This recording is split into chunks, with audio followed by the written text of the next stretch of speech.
আমার টুইটার, যেটাকে এখন এক্স বলা হয়, এই অ্যাকাউন্ট হ্যাক করে এখন থেকে ধরেন 15 ঘন্টা আগে অত্যন্ত বাজে অরুচিকর কুরুচিপূর্ণ মাদেরকে নিয়ে একটা বক্তব্য দিয়ে দিছে, আমারটা হ্যাক করে।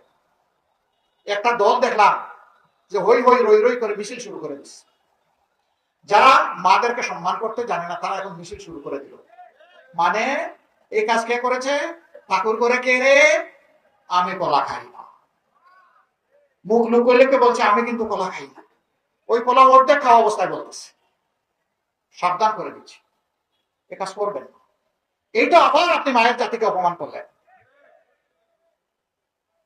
একেবারে ইতর শ্রেণী না হলে এই কাজ কেউ করতে পারে। আরে ভাই, আমার বক্তব্য, আমার কর্মসূচি, আমার পরিকল্পনাকে তুমি তোমার বক্তব্য, আদর্শ, কর্মসূচি, পরিকল্পনা দিয়ে মোকাবেলা করো। এই চূড়াই পথে, নোংরা পথে কেন? আলহামদুলিল্লাহ এখন আমার এডমিনের কন্ট্রোলে আবার এটা ফিরে এসেছে 7 ঘন্টা পরে ওই ঘটনা ঘটার। এতে সাময়িক যদি কোনো মা ওদের অপতথ্যের কারণে কষ্ট পেয়ে থাকেন, আমি তাদের কাছে ক্ষমা চাই। আবার আপনারা ভাই সাবধান, লিখে দিয়েন না যে না ওনার টুইটারে উনি বাজে মন্তব্য দেওয়ার জন্য উনি আবার ক্ষমা চেয়েছেন। আপনারা কিন্তু এটা করেন মাঝে মাঝে, দুই একজন, সবাই না। আমি সাবধান করে দিলাম এই ব্যাপারে। আমার বক্তব্য পছন্দ না হয় সবকিছু আপনার পায়ের তলে ফেলে দিয়ে, কিন্তু আমার বক্তব্য আপনার মতো করে দিবেন না। আমার বক্তব্যটা আমার মতো করে দিবেন, যেমনটা আমি বলেছি।